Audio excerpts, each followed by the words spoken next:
السلام علیکم۔ آج منگل ہے، اکتوبر کی 25 تاریخ۔ پاکستان میں اس وقت شام کے 7، بھارت میں 7:30، اور یہاں ہمارے اسٹوڈیوز کی گھڑیوں میں صبح کے 10 بج رہے ہیں۔ وائس آف امریکہ واشنگٹن کی اردو سروس سے میں ہوں خالد حمید، خبروں کے ایک بلٹن کے ساتھ۔ پاکستان کے وزیر اعظم شہباز شریف سعودی عرب کے ولی عہد شہزادہ محمد بن سلمان کی دعوت پر پیر کو سعودی عرب پہنچے، جہاں منگل کو انہوں نے ریاض میں ہونے والی سعودی فیوچر انویسٹمنٹ انیشیٹو سمٹ میں شرکت کرنی ہے۔ پاکستان کے دفتر خارجہ کے مطابق سعودی عرب میں قیام کے دوران وزیر اعظم شہباز شریف سعودی ولی عہد شہزادہ محمد بن سلمان سے ملاقات میں پاکستان اور سعودی عرب کے دو طرفہ دیرینہ برادرانہ تعلقات کے علاوہ باہمی کثیر الجہتی تعاون کو مضبوط کرنے پر بھی تبادلہ خیال کریں گے۔ وہ ایک ایسے وقت پر سعودی عرب کا دورہ کر رہے ہیں جب پاکستان کی معیشت مشکلات سے دوچار ہے اور پاکستان کو فوری طور پر زر مبادلہ کے ذخائر کو بہتر کرنے کے لیے ڈالرز کی ضرورت ہے۔ پاکستان اور سعودی عرب نے مشکل حالات میں ہمیشہ پاکستان کی مدد کی ہے، اور اب بھی پاکستان کو توقع ہے کہ سعودی عرب پاکستان میں سرمایہ کرنے کے ساتھ ساتھ پاکستان کو درپیش معاشی مشکلات حل کرنے میں اسلام آباد سے مالی اور اقتصادی تعاون کرے گا۔ وزیر اعظم شہباز شریف نے کینیا میں ہلاک ہونے والے صحافی ارشد شریف کی موت کی تحقیقات کے لیے عدالتی کمیشن بنانے کا اعلان کر دیا ہے۔ منگل کو وزیر اطلاعات و نشریات مریم اورنگزیب کی جانب سے جاری کیے گئے بیان میں کہا گیا ہے کہ وزیر اعظم نے ہائی کورٹ کے ایک جج کی سربراہی میں اس واقعے کی عدالتی تحقیقات کرانے کا فیصلہ کیا ہے۔ دوسری جانب اقوام متحدہ نے بھی ارشد شریف کی ہلاکت کی تحقیقات کا مطالبہ کر دیا ہے۔ پیر کو نیوز کانفرنس کے دوران اقوام متحدہ کے سیکرٹری جنرل کے ترجمان اسٹیفان دوچارک نے ایک سوال کے جواب میں کہا کہ میں نے اس واقعے کے بارے میں افسوسناک رپورٹس دیکھی ہیں۔ انہوں نے امید ظاہر کی کہ کینیا کے حکام اس واقعے کی تحقیقات کریں گے جس میں 49 سالہ صحافی ارشد شریف کو قتل کیا گیا تھا۔ امریکہ بھی انسانی حقوق کے گروپوں اور میڈیا کی آزادی کے حامیوں کی طرف سے ارشد شریف پر مہلک شوٹنگ کی آزادانہ اور شفاف تحقیقات کے مطالبے میں شامل ہو گیا ہے۔ ان مطالبات میں ان حالات کی تحقیق کا مطالبہ بھی شامل ہے جنہوں نے شریف کو پاکستان سے نکلنے پر مجبور کیا۔ امریکی محکمہ خارجہ کے ترجمان نیڈ پرائس نے واشنگٹن میں صحافیوں کو بتایا کہ ہمیں ارشد شریف کی وفات پر بہت دکھ ہوا ہے۔ ان کا کہنا تھا کہ ہم حکومت کینیا کی طرف سے اس کی موت کی مکمل تحقیقات کی حوصلہ افزائی کرتے ہیں۔ یہ مکمل طور پر واضح نہیں ہے کہ ان کی موت کی وجہ کیا ہے، لیکن انہوں نے کہا کہ ہم مکمل تحقیقات پر زور دیتے ہیں، اور ان کے کام سے یہ واضح ہے کہ ارشد شریف نے خود کو آزادی اظہار کے بنیادی حق کے لیے وقف کر رکھا تھا۔ نیڈ پرائس نے کہا کہ پاکستانی رپورٹر کا کام دنیا بھر میں جانا جاتا ہے۔ مقامی ٹی وی جیو نیوز کے مطابق وفاقی وزیر اطلاعات کا کہنا ہے کہ ارشد شریف کی میت کی روانگی کے لیے پاکستانی ہائی کمشنر سیدہ ثقلین نے تمام مراحل کی نگرانی کی ہے، اور وہ اس دوران نیروبی ایئرپورٹ پر ہی موجود رہیں۔ ارشد شریف کی اہلیہ جویریہ صدیق کے مطابق ان کے شوہر کی تدفین اسلام آباد کے H11 قبرستان میں جمعرات کو ہوگی۔ Chief justice of Pakistan justice Umar Ata Bandial کی زیر صدارت پیر کو جوڈیشل کمیشن نے سپریم کورٹ میں 3 نئے ججز کی تعیناتی کی سفارش کی تھی، لیکن وکلاء کے نمائندہ بار کونسلز ان ججز کے ناموں پر اعتراض اٹھا رہی ہیں۔ جوڈیشل کمیشن کی سفارشات کے بعد وفاقی وزیر قانون اعظم نذیر تارڑ نے اپنے عہدے سے استعفیٰ دے دیا، لیکن انہوں نے اپنے استعفے کی وجہ ذاتی وجوہات کو قرار دیا ہے۔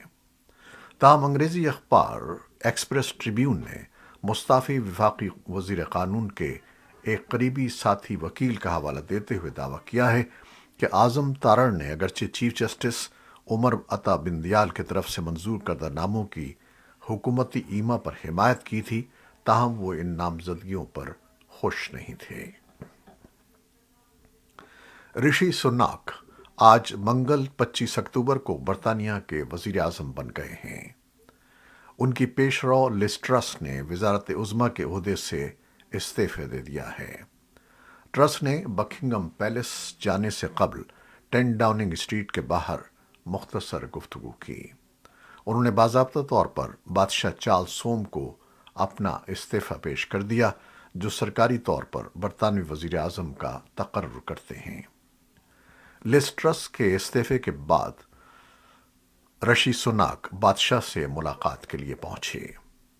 42 سالہ رشی سناک 200 سال سے زیادہ عرصے میں برطانیہ کے سب سے کم عمر وزیر اعظم اور پہلے غیر سفید فام رہنما ہیں۔ افغان خواتین کے لیے امریکی نمائندہ خصوصی رینا امیری نے طالبان کی جانب سے لڑکیوں کی تعلیم پر پابندی کے رد عمل میں کہا ہے کہ طالبان کی جانب سے لڑکیوں کے اسکول جانے پر پابندی کو 400 دن ہو چکے ہیں۔ وہ یونیورسٹی تعلیم کے نظام کو تیزی سے کھوکھلا کر رہے ہیں اور خاص طور پر ہزارہ خواتین اور لڑکیوں کو نشانہ بنا رہے ہیں۔ طالبان کی طرف سے ہزارہ خواتین کو کابل یونیورسٹی کے ہاسٹل سے نکالنے، ان کے تعلیمی مستقبل کو خطرے میں ڈالنے اور خواتین کو کالج کے داخلے کے امتحانات میں شرکت کی اجازت نہ دینے کی مصدقہ اطلاعات ہیں۔ امیری نے ٹویٹ کیا کہ طالبان نصف آبادی کو تعلیم اور کام کے مواقع سے انکار نہیں کر سکتے اور افغانستان کو معاشی آزادی کی طرف لے جانے کا دعویٰ نہیں کر سکتے۔ خواتین اور لڑکیوں سمیت تمام افغان افراد کی تعلیم افغانستان کو غربت سے نکالنے اور امید کی بحالی کی کلید ہے۔ ادھر طالبان کی وزارت اعلیٰ تعلیم کے ترجمان نے گزشتہ ہفتے ایک بیان میں ہزارہ طالب علموں کے اخراج کی خبر کو مسترد کرتے ہوئے کہا کہ یہ درست نہیں ہے۔ طالبان کے ترجمان نے تصدیق کی کہ یونیورسٹی کے ضابطے کی بنیاد پر متعدد طالبات کو نکال دیا گیا اور ان میں ہزارہ طالب علموں کے علاوہ دوسری طالبات بھی تھیں۔ افغانستان کے لیے امریکی سفارت خانے کے ناظم الامور کیرن ڈیکر نے ترکی میں افغان سول سوسائٹی کے کئی گروپوں سے ملاقاتیں کی ہیں۔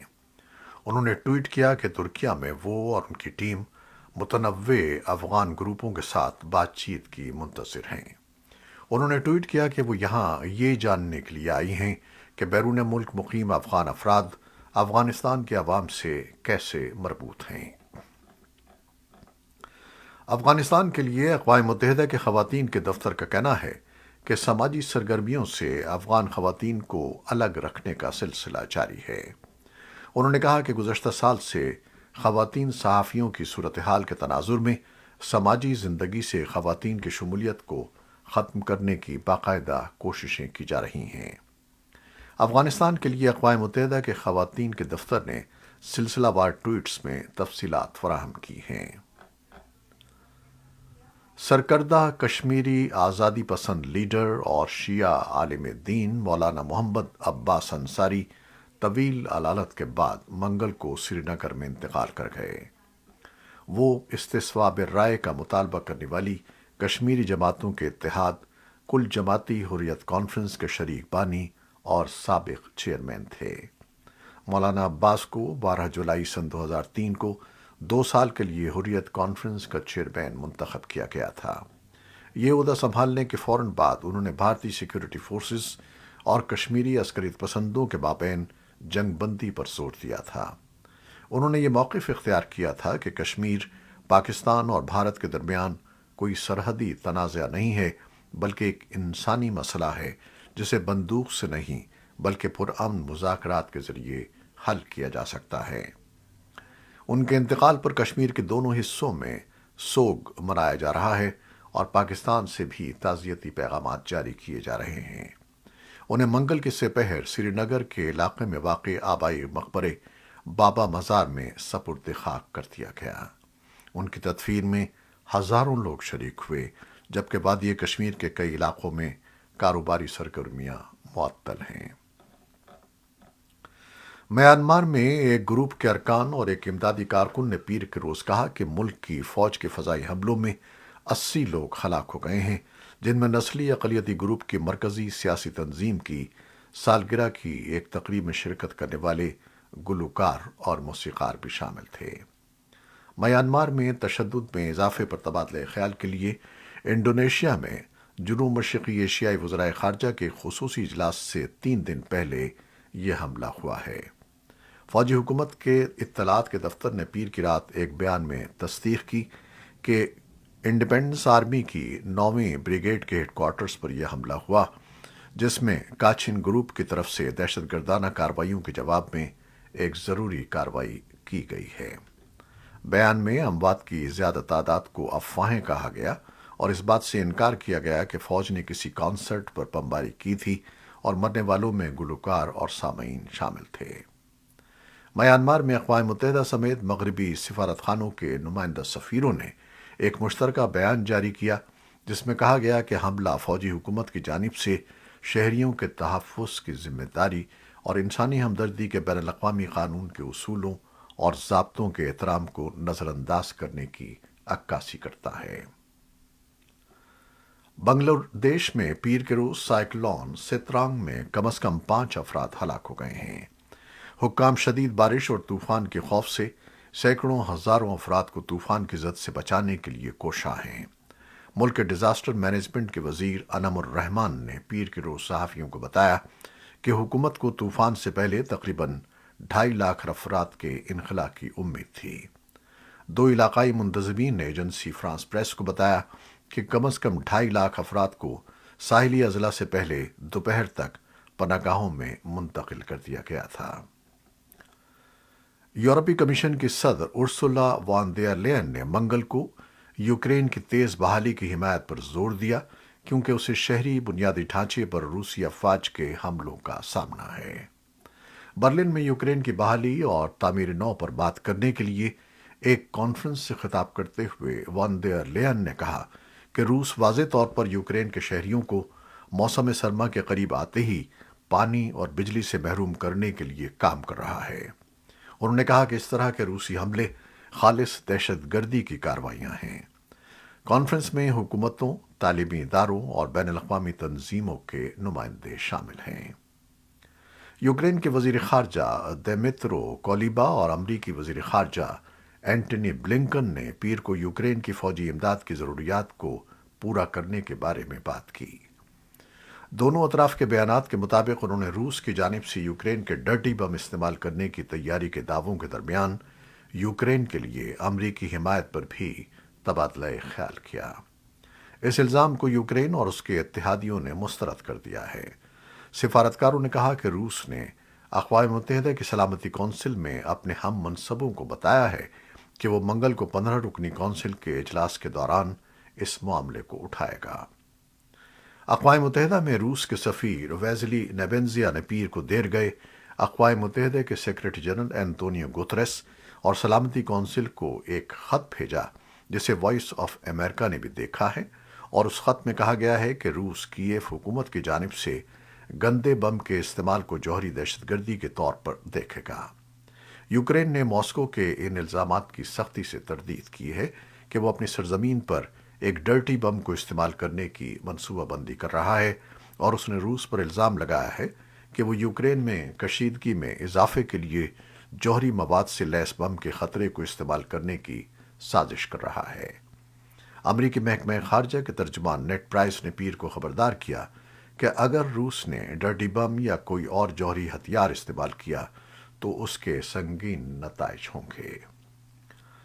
امریکی ایوان نمائندگان کی اسپیکر نینسی پیلوسی نے پیر کو کہا کہ ایران روس کو یوکرین میں اہداف کے خلاف استعمال کیے جانے والے ڈرون فراہم کر کے دنیا کو کم محفوظ بنا رہا ہے۔ پیلوسی نے کروشیا کے وزیر اعظم آندریچ پلینکووچ سے ملاقات کے بعد کہا کہ ان کے خیال میں ایران بہت بڑی غلطی کر رہا ہے۔ انہوں نے کہا کہ سب سے پہلے ہمیں ڈرون کا مقابلہ کرنے کے قابل بنانا ہوگا۔ یہ خطرناک ٹیکنالوجی ہے اور اسے روکنا ضروری ہے۔ پیلوسی کرائمیا پلیٹ فارم سمٹ میں شرکت کے لیے پیر کو زاغرب پہنچی ہیں۔ ایران نے یوکرین میں استعمال کے لیے روس کو ڈرون فراہم کرنے کی تردید کی ہے اور برطانیہ، فرانس اور جرمنی کی طرف سے اقوام متحدہ سے تحقیقات کے اس مطالبے کی مذمت کی ہے کہ آیا روس نے ایرانی ساختہ حملہ آور ڈرون استعمال کیے ہیں۔ یہ تھیں وہ خبریں جو فیس بک لائیو پر ہم نے آپ کے لیے پیش کیں۔ ہماری ویب سائٹ، یوٹیوب اور پوڈ کاسٹ پر یہ بلیٹن آپ کے لیے پوسٹ کر دیا جاتا ہے۔ آپ ہمارے بلیٹن کو شیئر کرتے ہیں اور اپنے کمنٹس میں اپنی محبتوں اور دعاؤں کا اظہار کرتے ہیں، جس کے لیے ہم آپ کے بےحد ممنون ہیں۔ ان محبتوں کو جاری رکھیے گا۔ نیوز ایڈیٹر بہجت جیلانی کے ساتھ خالد حمید کو اب اجازت دیجیے گا۔ اللہ حافظ۔